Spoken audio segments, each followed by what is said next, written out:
api bagaikan dua sisi mata pisau. Di satu sisi, abu vulkaniknya memberikan berkah kesuburan, tapi di sisi lain, masyarakat juga harus memiliki kesadaran untuk beradaptasi dan tinggal harmonis berdampingan dengan alam. Geografi Indonesia didominasi oleh jajaran gunung api yang tersebar di hampir sebagian besar pulaunya. Di Pulau Sumatera sendiri, tercatat ada sekitar 15 dari 130 gunung berapi yang masih aktif di Indonesia. Salah satunya Gunung Sinabung di Sumatera Utara. Sejak kembali aktif di tahun 2010, setelah tertidur panjang, Gunung Sinabung menghasilkan serangkaian aktivitas vulkanik yang cukup fluktuatif dan mengakibatkan lebih dari 200.000 orang penduduk mengungsi meninggalkan tempat tinggalnya karena dampak erupsinya. Pasca 2010, kini berbagai alat dipasang guna mengantisipasi bencana Sinabung yang tak hanya berupa letusan dan gempa, melainkan juga guguran debu vulkanik dan luncuran awan panas karena kondisi aktivitas vulkanik Gunung Sinabung yang masih cukup fluktuatif.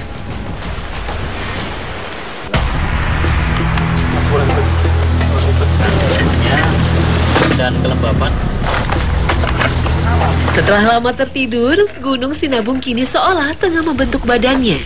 Dengan metode pengamatan deformasi sinar laser yang ditembakkan ke reflektor pada tubuh gunung ini, dapat mengetahui perubahan vertikal maupun horizontal pada tubuh gunung karena adanya aktivitas tekanan di dalam dapur magma. Nah, ini dia karena status Gunung Sinabung ini awas, jadi pengukuran harus dilakukan secara rutin. Kalau yang menggunakan IDM ini untuk mengetahui keadaan tubuh gunung itu sedang mengembang atau mengempis, dan kalau mengembang itu berarti ada sesuatu nih yang mendesak. Nah, itu bahaya. Jadi ini harus dilakukan setiap hari.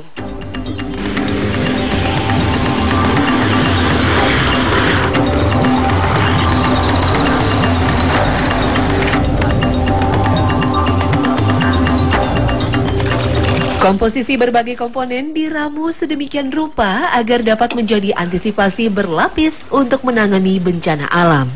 Setiap pergerakan alam selalu dicatat secara signifikan, baik secara manual maupun otomatis.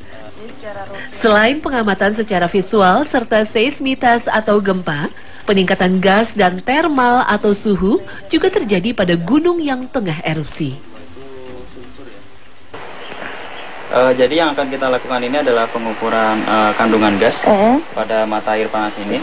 Itu ada 4 jenis gas yang akan kita ukur menggunakan alat yaitu gas detektor. Ya. Ini di sini telah ada yang akan kita ukur, yaitu yang pertama CO2, kemudian H2S, ada gas CO dan SO2. Oke. Ini kita pakai corong ya? Pakai corong prinsipnya kita menjebak dari gelembung yang keluar itu. Kita jebak gasnya ke sini, kemudian kita alirkan pakai selang ke alat gas detektor ini. Oke. Memang untuk status gunung awas ini pengukuran kita lakukan menerus ya.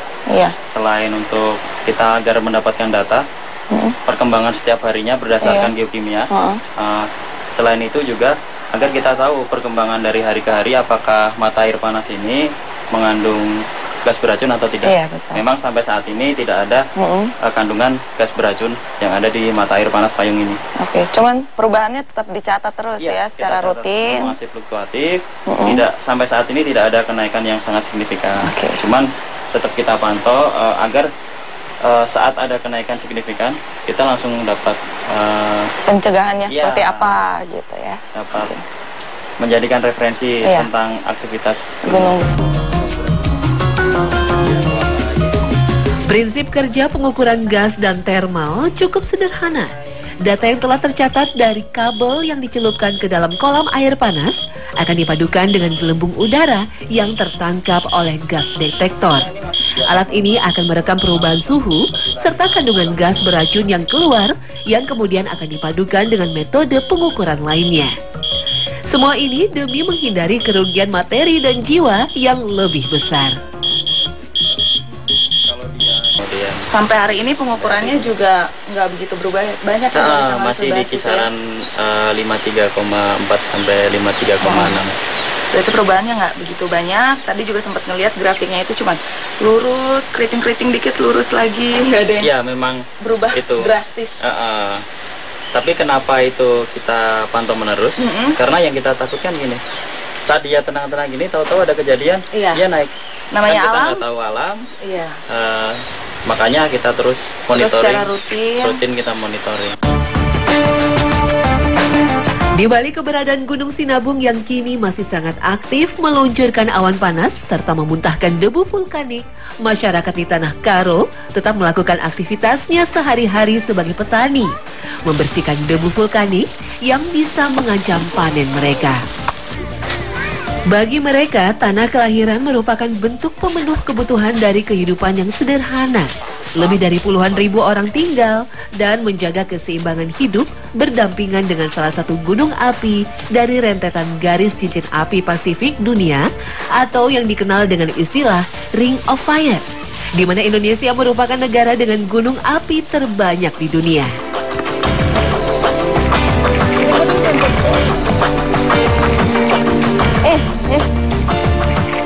Abu vulkanik ini sebenarnya baik untuk kesuburan tanah, tapi itu kalau abunya sudah sampai di tanah, kemudian menambah unsur hara tanah. Ini kan kulitnya tebal. Ya. Jadi kerasa nggak berpengaruh, ini tetap manis, enak, seger. Cuman itu dia jadi cepet busuk, terus juga buahnya lebih lembek, jadi gampang jatuh dari pohon. Jadi ketika panen, udah langsung harus panen. Kalau nggak biasanya nunggu harga dulu ya Bu ya? Ibu, ini Ibu panen jeruk gini, di belakang itu sinabung, abunya ke sini semua. Ibu takut nggak? Takut, kami semua lari ke gubuk untuk berteduh. Tapi kan itu tetap aja kerasa nggak panasnya atau debunya? Enggak kerasa. Kan buat nafas susah nggak? Cuman sakit di paru-paru. Oh iya. Jujur saya juga ngeri sebenarnya. Ini syuting di sini, status gunungnya awas. Terus kita kayaknya deket banget. Ini kelihatan gunungnya, terus arah abu vulkaniknya itu arah anginnya ke arah tenggara, persis ke arah sini. Meski upaya himbauan dan relokasi terus berusaha dilakukan, namun semboyan untuk hidup selaras dengan alam seolah telah menjadi dasar sebagian warga untuk bersikeras tetap bermukim di desa mereka, walau dengan ancaman letusan sinabung yang dapat saja terjadi sewaktu-waktu.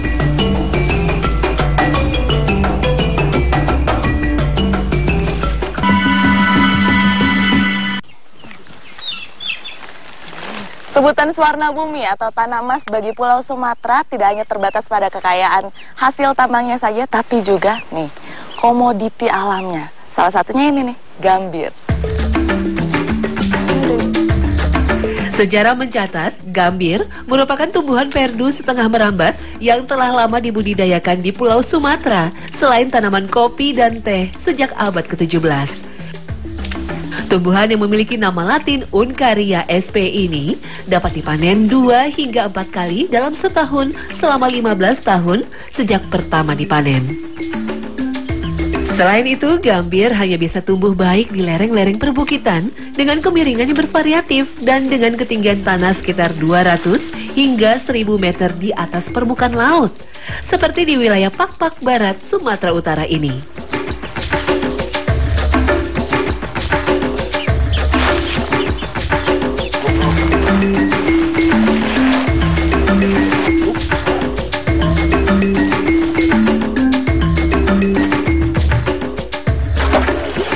Itu yang udah selesai direbus, langsung diangkat, terus diperes di situ, biar keluar semua cairannya, yang diambil nanti getahnya. Ada sekitar 90% kebutuhan produksi gambir dunia dihasilkan oleh negara Indonesia.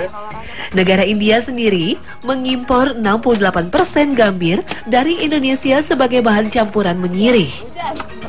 Masyarakat Sumatera telah mengolah gambir sebagai salah satu komoditi perdagangan masa lampau karena kegunaannya sebagai bahan utama dalam budaya menyirih masyarakat dari Sumatera hingga Papua sekitar 2.500 tahun silam.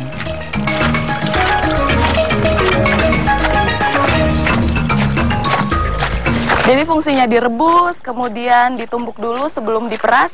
Jadi biar daunnya hancur, sari-sarinya lebih keluar, nanti getahnya lebih banyak. Berdasarkan penelitian, mengkonsumsi getah gambir diketahui merangsang keluarnya getah empedu sehingga cukup membantu kelancaran proses pencernaan di perut dan usus. Selain itu, kandungan katekin dan flavonoid sebagai antioksidan dan antibakteri menjadikan gambir juga digunakan sebagai bahan obat-obatan. Maka tak heran jika gambir menjadi salah satu komoditi yang dibudidayakan oleh sebagian masyarakat di Pulau Sumatera. Jadi ini air hasil perasan kita tadi ditambahin lagi pakai daun yang masih pucuknya itu ditumbuk, kemudian dimasukin ke dalam karung supaya sari-sarinya dicampur nih dengan air hasil perasan. Nantinya itu akan diendapkan. Jadi fungsi si pucuk ini untuk memaksimalkan endapan ini. Nanti yang mau kita ambil getahnya. Gambir sendiri sebenarnya merupakan sejenis getah yang dikeringkan yang berasal dari ekstrak remasan daun dan ranting setelah melalui proses perebusan dan pengendapan getah. Hampir 95% gambir diolah menjadi cetakan-cetakan kecil berbentuk silinder yang biasa dikenal dengan istilah betel atau plan masala.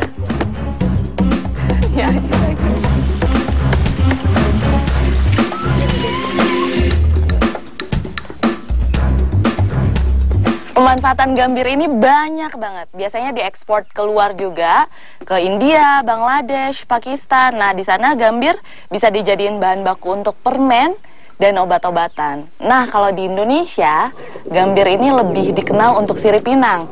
Tapi udah dijadiin juga untuk tinta pemilu, dan di sini daunnya dibikin teh.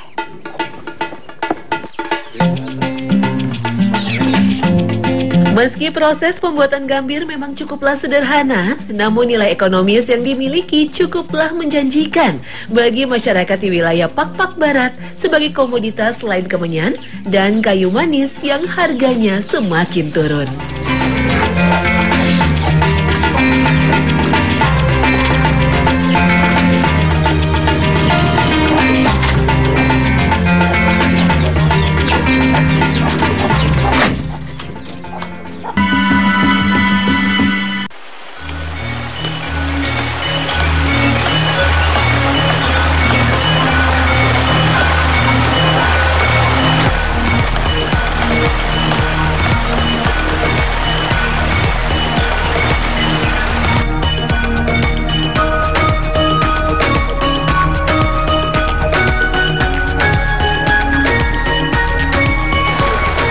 Ketika musim kemarau, sebagian masyarakat di beberapa wilayah di Indonesia itu, mereka punya kegiatan alternatif. Ada yang sambil nunggu panen, ngusir hama, tapi sekarang saya dengan bapak-bapak, kita lagi mau cari ikan. Tapi kita ambil kulit pohon dulu nih, ini nanti dipakai buat cari ikannya. Peran lingkungan akan sangat berpengaruh terhadap masyarakat yang tinggal di sekitarnya. Pemahaman masyarakat setempat yang mendalam terhadap alam dan lingkungan akan memberi pengaruh besar dalam keseharian mereka. Bagi masyarakat di seputaran Danau Toba, keberadaan ekosistem hutan tropis di wilayahnya dengan banyaknya aliran sungai serta beragamnya vegetasi hutan seolah layaknya supermarket yang menyediakan berbagai macam kebutuhan hidup.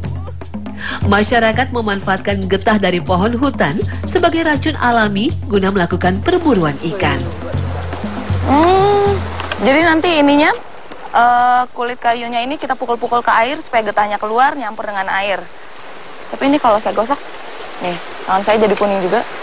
Kalau dicium, baunya kayak obat luka.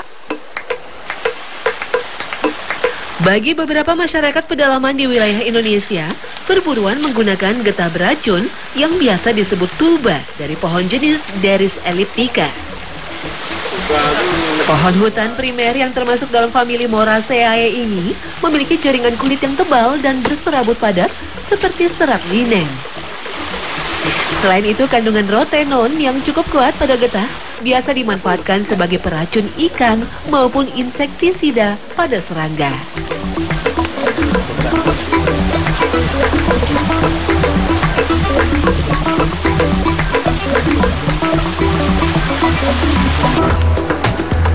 Tuba ini sebenarnya macam-macam. Seperti di daerah Maluku Utara, itu ada juga tuba mereka pakai akar-akaran. Tapi kalau sekarang kita pakai kulit kayu nih. Jadi kayu pohon dikuliti, diambil kulitnya aja. Tapi sebenarnya fungsinya itu yang diambil dari getahnya, mau akar, mau kulit pohon, yang diambil getahnya itu.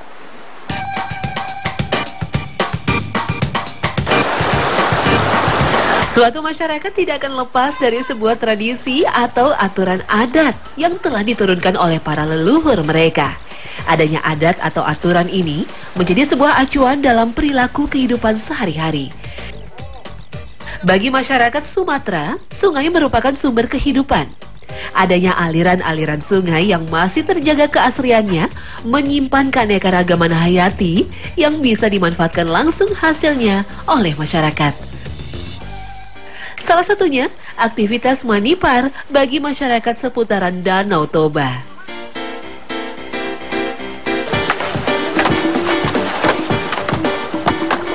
Ini rame banget. Nggak cuma bapak-bapak aja, tapi ini anak-anak kecil sampai peliharaannya. Anjing-anjingnya juga pada ikut. Karena memang mau ada acara di kampung, jadi masyarakatnya semuanya gotong royong untuk Tuba cari ikan. Dan ini yang cerdas adalah di bagian atasnya itu dibikin bendungan supaya nggak semua bagian dari sungai ini terkena getah tuba. Jadi cuman sebagiannya aja, terus di bawah sekitar 200 meter di sana udah ada juga bapak-bapak yang taruh jaring di sana ya Om ya. Nah, ini tumbuk dulu. Proses perburuan ikan dengan teknik manipar biasanya dilakukan dengan cara membendung salah satu cabang anak sungai guna mengurangi debit air. Selain itu, proses manipar akan semakin mudah dengan bantuan racun ikan atau getah tuba. Getah tuba yang telah terlarut di dalam air membuat ikan-ikan di aliran sungai akan mabuk karena kandungan rotenon. Bagi masyarakat di seputaran sungai Aeksi 22, proses manipar hanya dilakukan pada musim-musim tertentu ketika ikan naik ke hulu sungai.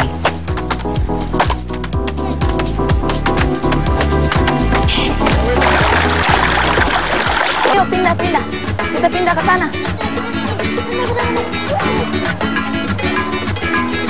Proses perburuan ikan dengan teknik manipar ini berlangsung cukup singkat, yaitu hanya sekitar 2-3 jam. Ini karena masyarakat hanya akan mengambil ikan sesuai kebutuhan. Selain itu, racun tuba yang ditebar tidaklah bertahan lama.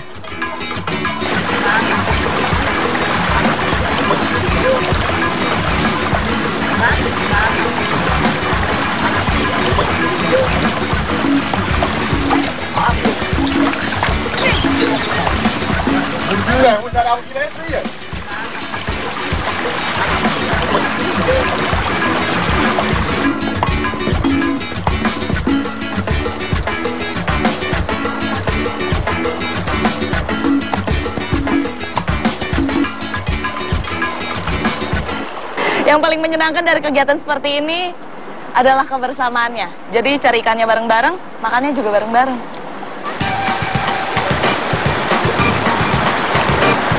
Meski hasil yang didapat tidaklah sebanding dengan tenaga serta jerih payah yang dilakukan, namun masyarakat desa Sintong Marnipi sepertinya memahami betul tentang perlunya kelestarian sungai. Karena mereka mempercayai dengan teknik Marnipar, kelestarian air sungai beserta ekosistem di dalamnya masih terjaga dengan baik.